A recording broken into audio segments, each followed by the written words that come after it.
सुनिए सुनिए मैंने इनिशियल रिमार्क्स में अपने कहा कि ये जेपीसी नहीं है, ये ज्वाइंट वर्किंग कमेटी ऑन वक्फ है।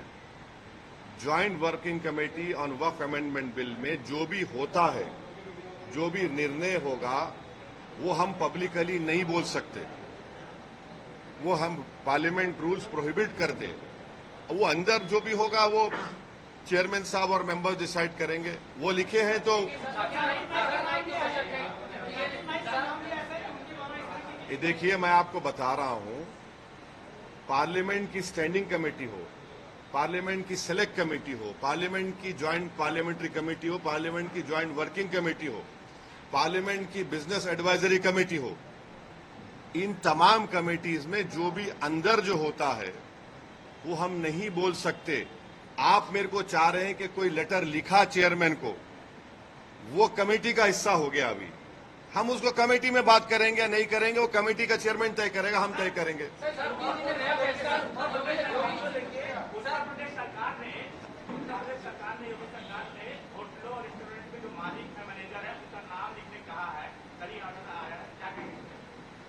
एक ऑर्डर तो आ गया सुप्रीम कोर्ट का,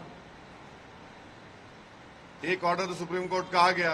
अब ये जो ऑर्डर निकाले हैं उसको मुझे देखना पड़ेगा, पढ़ना पड़ेगा, तभी उस पर कोई मैं रिएक्शन दे पाऊंगा। आप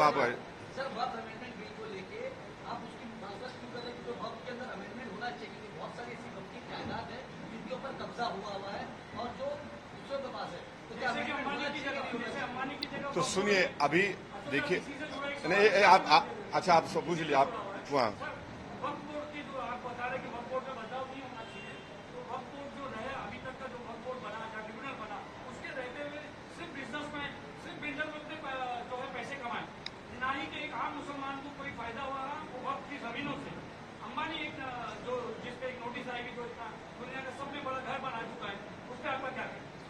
आप लोगों को गलत फहमी है कि वक्फ प्रॉपर्टी से या जो मुतवल्लियों से पीपल अवाम उन्नास को एट लार्ज पब्लिक फायदा नहीं हुआ। मेरी आपसे गुजारिश है कि कभी गुलबर्गा को जाइए। गुलबर्गा में जो उस ख्वाजा बंदा नवाज के जो सज्जादे हैं, मोहम्मद हुसैनी रहमतुल्लाह अलैह, उन्होंने अपनी जिंदगी में आज से 50 साल 55 साल पहले उन्होंने एक स्कूल शुरू किया था और मुसलमान लड़कियों को तालीम दिलाने के लिए वो बंडी में, बैल बंडी में पर्दा लगाकर वो बंडी हर मुस्लिम घर को जाती थी ताकि वो मुस्लिम बच्चियां उसमें बैठकर आकर स्कूल में पढ़े। फिर उन्होंने स्कूल कायम किया, इंजीनियरिंग कॉलेज कायम किया, मेडिकल कॉलेज कायम किया। ऐसा आपको नेगेटिविटी मत दिखाइए, ये एक है। दूसरा यह है कि वक्फ बोर्ड को समरी एविक्शन पावर्स नहीं है। अगर मुझे किसी एनक्रोचर को निकालना है तो कलेक्टर को लिखना पड़ता मुझे। अगर मैं सुप्रीम कोर्ट में केस जीत भी जाता हूं तो मुझे ईपी फाइल करना पड़ता सिविल कोर्ट में। तो वक्फ बोर्ड को समरी एविक्शन पावर्स मिलने चाहिए जो हिंदू एंडोमेंट बोर्ड को दिए गए हैं, वो दीजिए और आप इन एनक्रोचर्स को निकालेंगे। अब जो एनक्रोचर्स है, लिमिटेशन एक्ट वक्फ प्रॉपर्टीज के ऊपर, limitation act Hindu endowment properties पे अप्लाई नहीं होता। अब इस बिल में नरेंद्र मोदी बोल रहे लिमिटेशन अप्लाई होगा, यानी जितने एनक्रोचर्स कब्जा करके बैठे हैं उनको अब मालिक बनाना चाह रहे। अब रहा सवाल तीसरा जो आप यहां पर बड़ी बिल्डिंग का हवाला दिए, वो जो है वो आगा खानी वक्फ की है। अब मोदी जी आगा खानियों के लिए वक्फ बना रहे। हम चैलेंज कर रहे मोदी जी को, आगा खानी जो वक्फ की प्रॉपर्टी थी जिसमें कुरान पढ़ाना, यतीम खाना था, वो उसको 21 करोड़ में किसने बेचा और क्यों बेचा? और क्या वहां पर वक्फ बोर्ड के ऑफिसर्स ने लिखकर नहीं दिया था कि this is a Waqf property? अभी भी मसला सुप्रीम कोर्ट में चल रहा है। तो ये अगर आप पावर्स देखिए, सेक्शन 40 का पावर छीन लेंगे, आप लिमिटेशन एक्ट अप्लाई करेंगे, वक्फ बाय यूजर निकाल देंगे, तो ये किसके लिए किया जा रहा है? फिर वक्फ बोर्ड के लिए तो नहीं किया जा रहा है ना। ये तो बड़े बड़े दौलतमंदों को फायदा पहुंचाने के लिए किया जा रहा है, बिल लाया जा रहा है। ये वो नहीं पूछे अभी, नहीं बोले।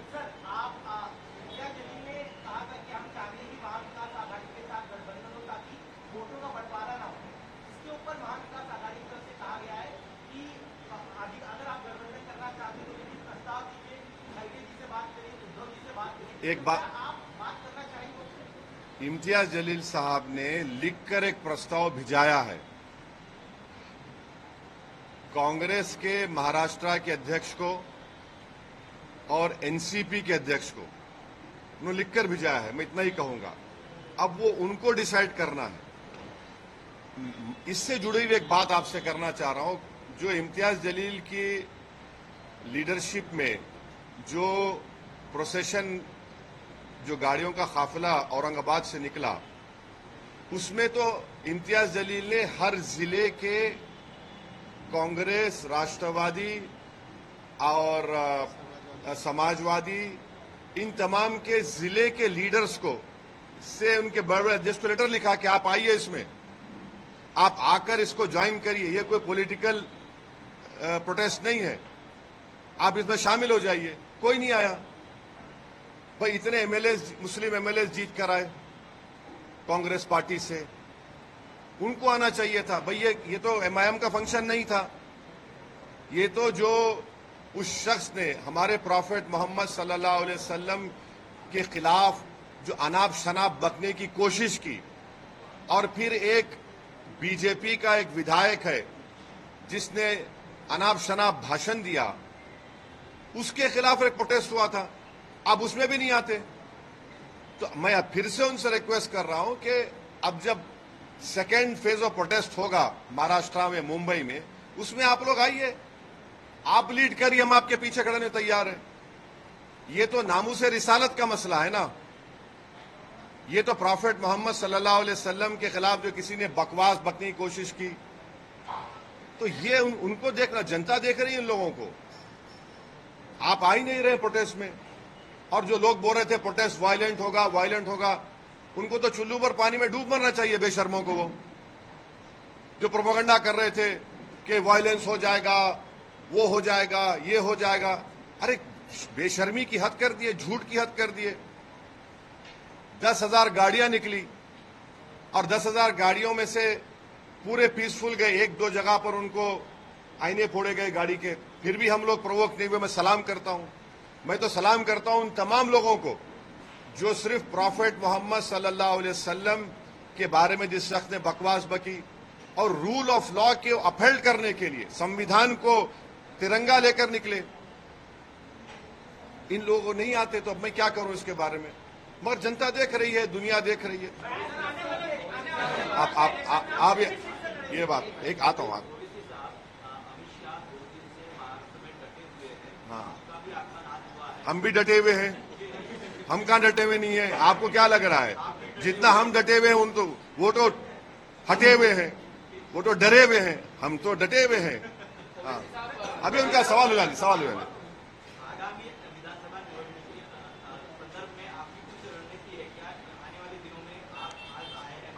नहीं। अभी तो हमने हमारे मुंबई के अध्यक्ष रईस लश्करिया साहब के विधानसभा में आज हमारी जनसभा है, हमने इनका नाम डिक्लेयर कर दिया, इम्तियाज जलील का नाम डिक्लेयर कर दिया। हमारे दो एमएलए हैं, मुफ्ती इस्माइल और फारूक शाह धूलिया से, फिर शोलापुर से हमने फारूक का नाम डिक्लेयर किया। और भी नाम डिक्लेयर करना है हमको, और वो नाम डिक्लेयर करेंगे अभी हम। नहीं, एक मिनट, वो नहीं पूछे ना, वो पूछे। मैं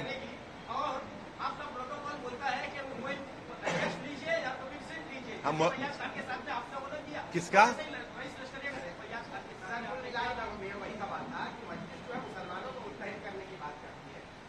ग्राउंड लेवल पे ऐसा नहीं लगता है कि आपसे और ग्राउंड लेवल पे जो तालमेल है वो है। मिसाल के तौर पे वारिस पठान को लेकर जो है आपसे कुछ मुंबई में नाराजगियां बहुत ज्यादा है। पिछले कुछ 15-20 दिन पहले कुछ ऑफिस में भी जो है इस तरह की नाज़िमा अल्फाज का इस्तेमाल किया गया था। तो मैं जानना चाहता हूँ कि वजह क्या है कि आपका ग्राउंड आपके घर में नाराजगी नहीं है? एक मिनट है। अच्छा, तुम्हारे घर में नाराजगी नहीं है तुम्हारे खिलाफ? भाई अरे तुम बोले तो दो ना, तो तुम आके बैठो तो मैं उधर आता हूँ। आ जाओ इधर। तुम्हारे घर में नाराजगी नहीं है ना? हर घर में नाराजगी होती है, तो उसमें क्या है? घर है अपना। तो अरे भाई, बहुत जमीन पे लगाव है, जमीन पे चल रहा है काम, फिक्र मत करिए। नहीं, ना ना नहीं, एक मिनट। अब मुंबई में कई मरतबा आता हूं, कई मरतबा अपने कार्यकर्ता से मिलता हूं, आप लोगों से बच के निकल जाता हूं। इसका यह मतलब तो नहीं है कि हम नहीं मिल रहे हैं, आते हैं, मिल रहे हैं, काम हो रहा है। यकीनन इस बात का मैं इकरार कर रहा हूं कि there is always a room for improvement. हम इम्प्रूवमेंट करेंगे और अच्छा करेंगे, मगर ये बोलना कि बिल्कुल ही नहीं, ऐसा नहीं है। ओवैसी साहब, एक सवाल ये जानना चाहता हूँ कि अखिलेश यादव ने ये आरोप लगाया है कि उत्तर प्रदेश में बाई इलेक्शन होने वाले हैं, उससे ठीक पहले योगी गवर्नमेंट वोटर्स लिस्ट में से मुसलमानों के नाम काट रही है। एक ये सवाल, और दूसरा सवाल जम्मू कश्मीर चुनाव में लेना चाहता हूँ, जिसमें बीजेपी पहले एक सवाल हो जान दीजिए। दूसरा मौका नहीं देगी। नहीं, मैं नहीं, कहां भाग रहा हूं मैं? अखिलेश यादव वाला से पहला नहीं, अगर नाम काट रहे हैं तो नाम दलाइए ना आप। डेट ऑफ पोलिंग आने तक नाम दला सकते हैं आप, नाम दलवाइए। आप रो क्यों रहे हैं? आप नाम दलवाइए। अगर आपके नाम बीजेपी नाम डाल रही है डिलीशन का, तो आप डालिए उनका नाम। कौन रोक रहे हैं आपको? आप डालिए नाम और इलेक्शन कमीशन को रिप्रेजेंटेशन भिजाइए, मीडिया को दीजिए कि कहां पे कौन सी 10 विधानसभा में चुनाव हो रहा है बाई इलेक्शन का, कहां से नाम काट रहे हैं वो दे दीजिए। मीडिया को बोल दीजिए कि इस विधानसभा में इतने नाम काटे गए मुसलमानों के, मगर नाम दलवाइए आप और करिए वो। अब वो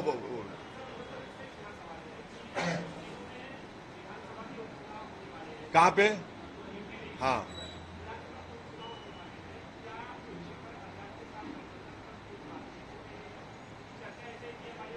नहीं, इस सवाल का जवाब जो है हमारे उत्तर प्रदेश के अध्यक्ष जनाब शौकत अली साहब आपको देंगे। वो भाई नहीं पूछे, वो आप वो पीछे आपके जो है। नहीं, जवाब दे दिए अब।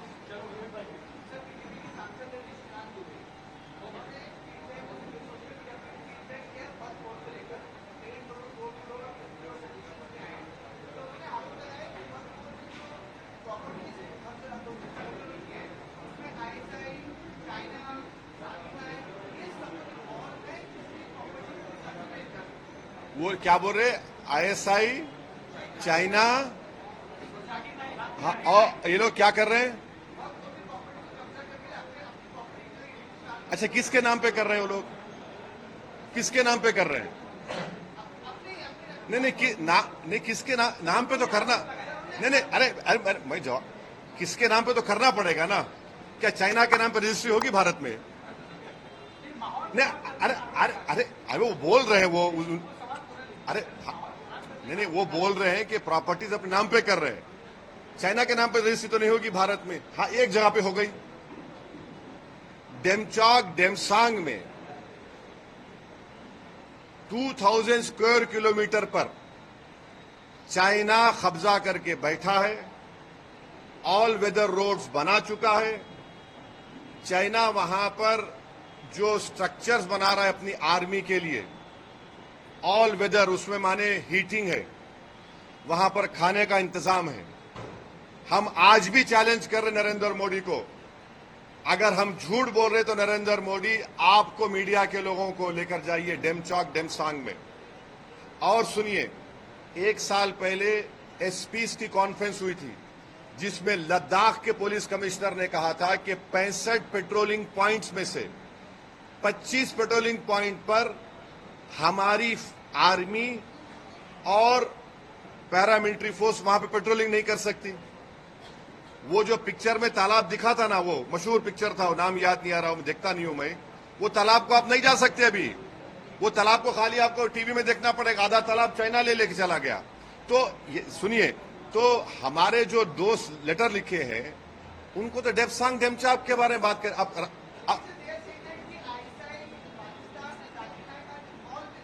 हाँ, तो उनका इन्वॉल्व है तो देते प्रूफ, देते बराबर। अगर कोई इन्वॉल्व, चाइना इन्वॉल्व है तो हम तो बोलेंगे पहले चाइना को डेमसांग डेमचौक से निकाल कर उखाड़ कर फेंको। अभी तक 18 राउंड की बातचीत हो चुकी है भारत सरकार की और चाइना की आर्मी के साथ, और चाइना टस से मस नहीं हो रहा है। और मोदी जी देश को झूठ बोले थे।